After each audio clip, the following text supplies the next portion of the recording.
Hi friends all of you. ఇప్పుడు ఏంటంటే మనకు ఇప్పుడు నేను ఒక ఉస్మానియా యూనివర్సిటీ స్టూడెంట్ అండి. అంటే దాంట్లో ఉస్మానియా యూనివర్సిటీ బాగా నేను ఒక కాలేజ్లో డిగ్రీ చేస్తున్నాను.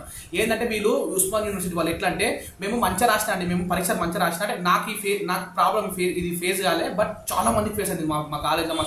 మా సొంత క్లాస్ వాళ్ళకే స్టార్ట్ అయ్యి ఇది ప్రాబ్లం ఫేస్ అయింది. ఏంటంటే వాళ్ళు మంచిగా రాసి సరే ఫెయిల్ చేస్తారు. ఎందుకంటే ఇప్పుడు మంచిగా రాస్తే ఫెయిల్ చేస్తాం కదా, ఫెయిల్ చేసినాక మళ్ళీ సప్లీ కడతాం, మళ్ళీ రీవెరిఫికేషన్ పెడతాం, అట్లా పైసలు వస్తాయి కదా, అప్పుడు మళ్ళీ పాస్ చేస్తారు. అప్పుడు మళ్ళీ అంటే వీళ్ళు మంచిగా రాసినా ఫెయిల్ చేస్తారు, మళ్ళీ పైసలు కట్టి రీవెరిఫికేషన్ పెట్టినాక పాస్ చేస్తారు. అంటే ఇదంతా ఎందుకండి? పైసలకే కదా, ఇదంతా ప్రభుత్వమే కదా అంతా ఆడే ఆట.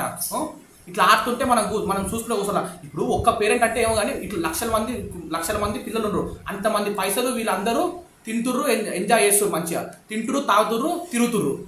అందుకే మనం ప్రశ్నించాలి. ఉస్మానియా యూనివర్సిటీలో కరెక్ట్ పేపర్ కరెక్షన్స్ అన్ని కరెక్ట్ రావాలి. ధన్యవాదములు.